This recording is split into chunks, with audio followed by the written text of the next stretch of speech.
Mazishi ya Papa Francis yatafanyika leo Vatican. Makumi kwa maelfu ya watu ikiwa ni pamoja na viongozi wengi wa dunia wanatarajiwa kuhudhuria. Sherehe hiyo itahusisha nini hasa na itakuwaje tofauti na mazishi ya papa wengine? Kwa kawaida, ibada ya mazishi ya papa ina sehemu tatu: tangazo la kifo na mkesha katika makao ya papa, kuuaga mwili, na ibada ya mazishi katika kanisa kuu la Mtakatifu Petro. Papa Francis alifariki tarehe 21 Aprili saa 7:35 alfajiri kwa saa za huko. Mwili wake ulichunguzwa na daktari mkuu wa Vatican Andrea Arcangel, ambaye aliamua sababu ya kifo na kuandika ripoti. Mwili wa Papa Francis ukiwa umevalia mavazi meupe kisha uliwekwa kwenye jeneza la mbao lililowekwa zinki. Jeneza hilo baadaye lilihamishwa kutoka vyumba vya upapa hadi kwenye kasiri la makao ya papa, Casa Santa Marta, nyumba ya Mtakatifu Masa. Huko marehemu papa alikuwa amevalia mavazi mekundu ya kiliturujia, kilemba, kifuniko cha jadi cha maaskofu na pallium, kitambaa cheupe au skafu na misalaba iliyopambwa iliyovaliwa na maaskofu wakuu na papa.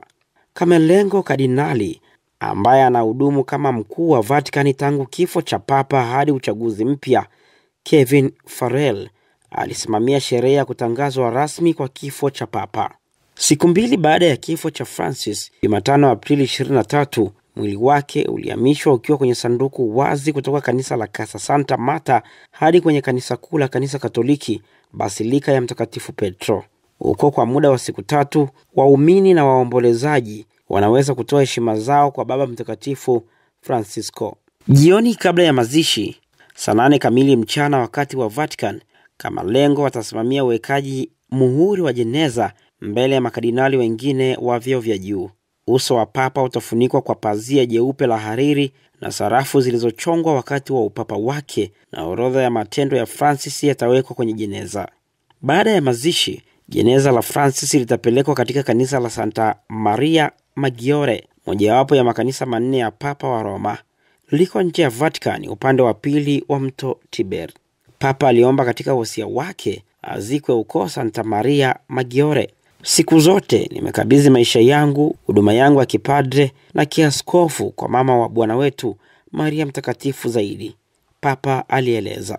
Alionyesha ni sehemu gani ya basilika anapaswa kuzikwa na hata akajumuisha mpango. Francis pia aliomba kaburi lake liwe kawaida, lisilo na mapambo mengi na maandishi tu Franciscus. Camerlengo Kevin Farrell ataongoza tena mchakato wa mazishi. Viongozi wengi wa dunia tayari wametangaza nia yao ya kuhudhuria mazishi hayo, kuanzia rais wa Marekani Donald Trump hadi rais wa Ukraine Volodymyr Zelensky. Lakini bado haijajulikana iwapo Zelensky atahudhuria kuagwa kwa baba yake siku ya Jumamosi. Siku ya Alhamisi alilazimika kufupisha ziara yake nchini Afrika Kusini kutokana na mashambulizi makubwa ya Urusi. Vladimir Putin, kama katibu wake wa vyombo vya habari Dmitry Peskov, alivyosema hata kwenda Vatikani. Urusi itawakilishwa na waziri wa utamaduni Olga Lyubimova. Makumi au mamia ya maelfu ya waumini wanatarajiwa kukusanyika huko Roma. Takribani watu 50,000 walihudhuria mazishi ya Benedikto wa 16 aliyekufa baada ya kuacha upapa mnamo 2023, na takribani watu 300,000 walihudhuria mazishi ya Papa John Paul wa pili mnamo 2005. Wosia wa Francis unasema kuwa gharama zote zinazohusiana na mazishi yake zitagharamiwa na mfadhili asiyejulikana. Kiasi chote kitahamishiwa moja kwa moja kwa Basilika ya Santa Maria Maggiore. Toleo la kwanza la sheria liliidhinishwa na Papa John Paul wa pili mnamo 1998 na kuchapishwa mnamo 2000. Ni toleo hili ambalo lilitumika baada ya vifo vya John Paul wa pili na Benedikti wa 16.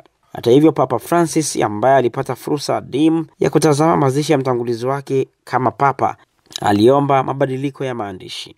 Mabadiliko hayo ni pamoja na sherehe ya kutangaza kifo inayosimamiwa na Camerlengo sasa inafanywa katika kanisa na si katika vyumba ambako papa alikufa. Mwili wa papa uwekwa mara moja kwenye jeneza, badala ya majeneza matatu yaliyowekwa ndani ya mengine yaliyotengenezwa kwa mbao ya cypress. Kuna jeneza la mbao na zinki. Awali, mwili wa papa aliyekufa ulionyeshwa kwa waombolezaji kwenye gari la maiti na bila jeneza. Sasa unaonyeshwa bila gari la kubebea maiti na katika jeneza lililowazi. Sheria hizo zinaeleza nini cha kufanya ikiwa papa anataka kuzikwa mahali pengine mbali na Basilika ya Mtakatifu Petro. Na mazishi ni siku ya kwanza tu ya kipindi cha maombolezo katika kanisa Katoliki la Roma linaloitwa Novem Dies. Itachukua siku 9 na baada ya hapo mkutano utaitishwa ili kumchagua papa mpya.